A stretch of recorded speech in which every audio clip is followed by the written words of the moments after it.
Bismillahirrahmanirrahim. Assalamualaikum warahmatullahi wabarakatuh. Alhamdulillahilladzi anara quluba ibadihil mubin wa afhamana min ulumil ulama'ir rasikhin. Asyhadu an la ilaha illallahul malikul haqqul mubin wa asyhadu anna Muhammadan abduhu wa rasuluhu shadiqul wa'dil amin. Allahumma salli wa sallim wa karim ala sayyidina wa habibina syafiina maulana Muhammadin wa ala alihi wa ashabihi ajma'in. Subhanaka la ilma lana illa ma 'allamtana innaka antal alimul hakim. Allahumma anfa'na bima 'allamtana wa 'allimna ma yanfa'una wa zidna 'ilman nafi'a. Rabbi ishrah li sadri wa yassir li amri wahlul 'uqdatam min lisani yafqahu qawli. Amma ba'd. Hadratil mukarramun, para tuan guru, para kiai, wabil khusus guru kita yang baru saja sampai menyampaikan ilmu yang Masya Allah luar biasa. Satu ayat pendek ya, surat Al-Ahzab ayat 41 ya, tapi isinya daging semua Masya Allah. Kiai Haji Dr. Ahmad Munib Surat Maputra MA, mudah-mudahan beliau selalu diberi kesehatan dan senantiasa memberikan ilmunya untuk kita sekalian. Yang saya hormati Ketua Jamiah Subuh Bapak Kiai Haji Insinyur Idris Asri, para tuan guru yang lain yang ada di belakang saya, mohon maaf saya berdiri di belakang tuan-tuan guru yang terhormat. Ada Ustaz Hamzah, Ustaz Musli, Kiai Haji Hafiduddin, Ustaz Lukman, para kiai yang lain yang ada di samping kanan kiri saya, ada Ustaz Haifzillah, Ustaz Lutfi, Ustaz Rabiuddin, Ustaz Haruna Rashid, dan para asatiz yang lain yang tidak terlihat oleh mata saya. Ustaz Kiai Haji Abdul Qahar Aziz yang ada di belakang, Ketua MUI Kecamatan Sukmajaya. Para kiai yang lain yang mohon maaf saya tidak sebutkan satu persatu, namun tidak mengurangi khidmat dan hormat saya kepada jamaah sekalian. Puji syukur kehadirat Allah, salawat serta salam semoga tercurah keariban baginda Rasul sallallahu alaihi wasallam.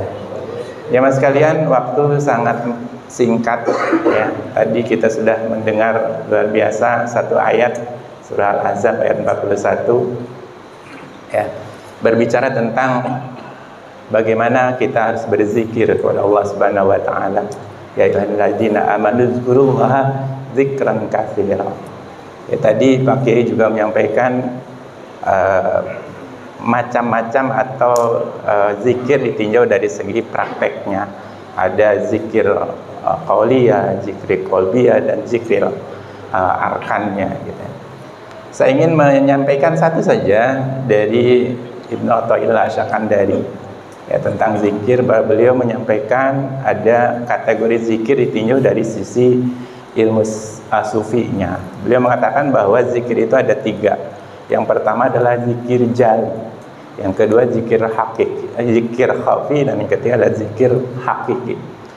Nah, zikir jali itu adalah zikir yang masih kelihatan oleh kita. Jadi ini barangkali ini tingkatan kita ya.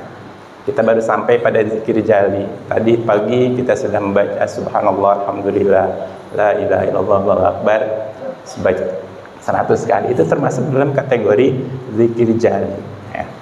Kita mungkin baru mampu sampai pada zikir itu, ditinjau dari sisi sufinya. Kemudian yang kedua kata beliau bahwa zikir itu adalah, yang kedua adalah zikir khafi. Jadi terucap tetapi sesungguhnya dia tidak merasa mengucapkan itu. Jadi adanya pada hati. Jadi sudah sampai pada tingkat kolbinya, hatinya luar biasa itu ya. Ya.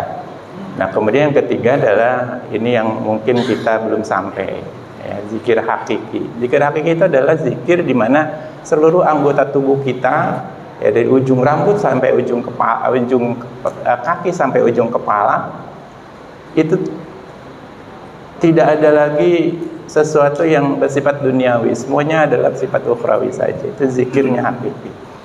Nah, mungkin kita ya, kalau tadi kata beliau, kata kiai kita, Masya Allah, saya dulu ngaji juga sama beliau gitu ya, setiap hari Ahad yang luar biasa, kajian fikih al-manhaji ala madhab Imam Syafi'i.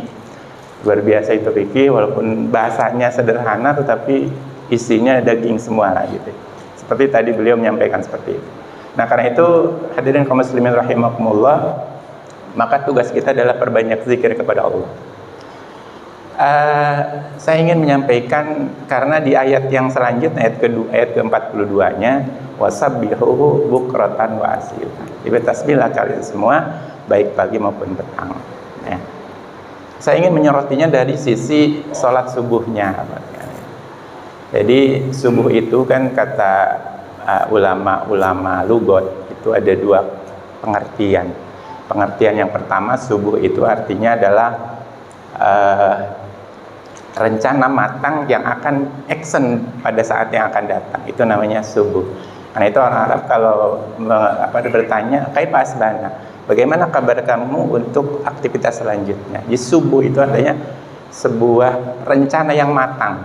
Artinya bahwa kita ketika mulai subuh itu sudah merencanakan dari mulai bangun tidur, kemudian kita sholat subuh, bahkan sampai syuruk kita ada di masjid, sampai kemudian apa yang akan kita lakukan sudah terencana dengan baik. Itu namanya subuh.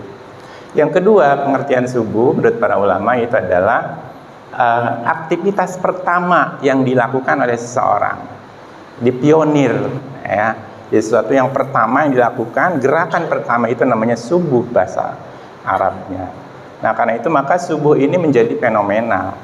Nah, banyak manfaat dan hikmah yang bisa kita ambil dari kenapa sih subuh itu terlalu istimewa di hadapan Allah Subhanahu wa taala. Paling tidak ada 4 keistimewaan, ya, yang bisa kita raih dari yang kita lakukan salat subuh. Yang pertama adalah dijamin oleh Allah Subhanahu wa taala bahwa orang yang melaksanakan salat subuh itu dilihat dan dipantau secara terus-menerus oleh para malaikat.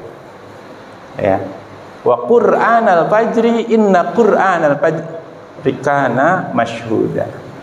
Unik pas kalian ini di ayat ini, ayat ke-78 surah ke-17 surah Al-Isra.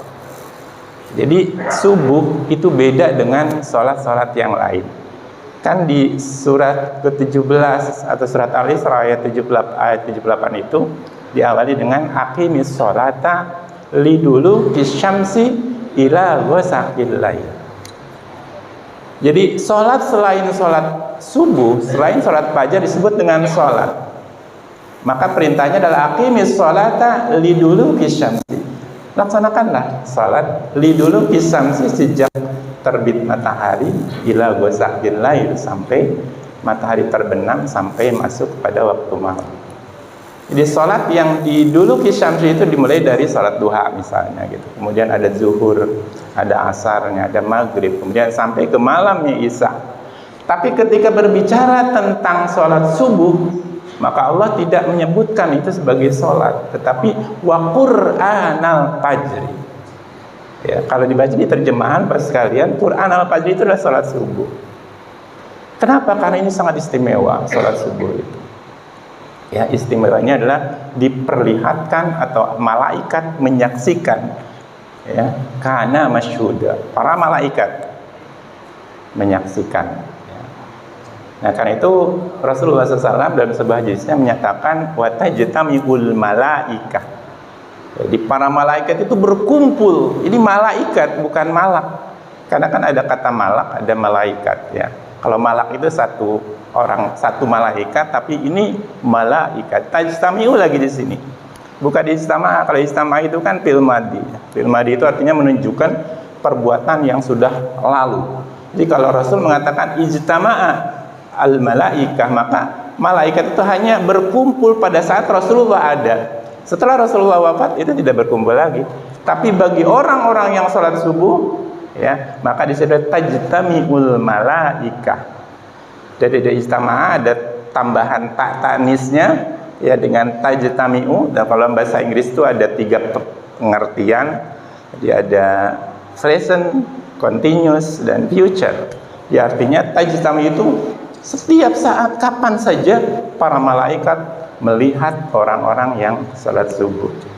Saya ingin tanya kepada Bapak jamaah sekalian, kalau di masjid-masjid Bapak di sana, kalau sholat subuh itu biasanya berapa? Saf lah gitu. Ada yang 2, ya, ada yang 3. Ya beda kalau di Al-Islah ini karena memang kebetulan nih sekarang lagi jamnya subuh. Ustaz Hamzah kalau biasanya berapa saf? Ya, paling 2, 3 ya gitu.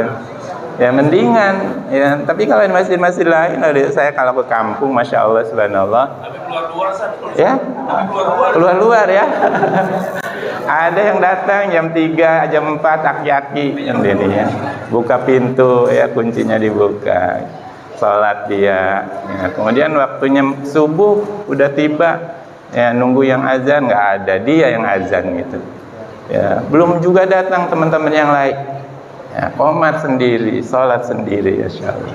Salam sendiri, imam semua sendirian gitu. Ada Pak di kampung sana. Ya bukan di Al-Islah, bukan di Al-Ikhlas gitu. Gitu. Tapi Bapak dan Saudara sekalian ingat sekali lagi bahwa syariatnya dia sendirian salatnya. Tapi sesungguhnya para malaikat ada di sana semua. Jadi kalau saya bawa uang 1 miliar ya Pak ya, 1 miliar saya kasih ke jamaah yang akan melaksanakan salat subuh. 1 miliar. Kebetulan yang di masjid itu ada 20 orang. Jadi 1 miliar bagi 20 orang berapa dapat? 50 juta. Ya, kemudian ternyata ada 20 orang, ya ada 10 orang. Berarti dapat 100 jutaan peserta. Cuma kan dia sendirian ya 1 miliar dikasih semua gitu. Jadi intinya adalah bahwa jangan kaget, kemudian jangan juga pesimis. Dengan dia datang sendirian ya, bukan berarti dia sendiri, sesungguhnya sudah disaksikan oleh al-malaikah, para malaikat. Kemudian yang kedua ya, manfaat dari salat subuh itu adalah ya Rasulullah menjanjikan bahwa orang yang salat subuh itu memperoleh pahala setengah malam. Jadi kalau malam itu kan di Indonesia alhamdulillah ya sama antara siang dan malam 24 jam, beda dengan negara-negara yang lain. Ada negara yang malamnya itu hanya 2 jam ya. Ada yang sebaliknya 20 jam itu malam semua. Jadi siangnya cuma 2 jam. Tapi kalau Indonesia dengan garis khatulistiwa ini perbedaan antara siang dan malam sama 12 jam. Katakanlah malam ini 12 jam. Maka bagi orang yang sholat isya, kata Rasul, man shallal isya'a fi jama'atin, dengan catatan jamaah, jadi nggak sendirian. Paka'an nama shalla nisful lail. Di orang yang sholat isya berjamaah, maka seakan-akan dia memperoleh melaksanakan sholat setengah malam. Jadi kalau 12 jam berarti 6 jam berturut-turut ya, kalau sholat isya. Dan itu kita rasakan pasti. Kalau sholat isya itu adalah sholat yang paling males gitu ya, kalau tidak dilaksanakan di masjid atau secara berjamaah. Jadi kalau udah lewat nih kita sholat isya, kita nggak ke masjid, nggak sholat, itu biasanya nunda antar aja, tidur, akhirnya baru bangun, baru sholat isya. Dan itu mau dikerasakan. Karena itu maka barang siapa yang sholat isya secara berjamaah, pahalanya seperti sholat setengah malam. Tapi uniknya gitu, man shalla fi jama'atin ya pakaan nama shalla laikullah. Jadi siapa yang sholat subuh secara berjamaah, maka seolah-olah dia melaksanakan sholat sepanjang malam. Luar biasa.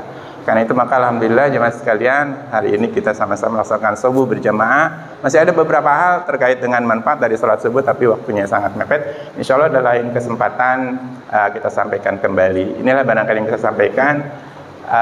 Pantun ya terakhir, biasanya ada pantunnya sekarang. Di Masjid Al-Ikhlas dengerin ceramah, cakep dong. Yang ceramahnya Kiai Haji Dr. Munif gitu. Kalau ada tutur kata saya yang salah, mohon dimaafin ya karena saya orang doif. Cakep ya. Ikan sardin, ikan hiu. Bersama Saprudin untuk jamaah kuliah subuh. I love you. Allahumma biqil amit tarik. Assalamualaikum warahmatullahi wabarakatuh.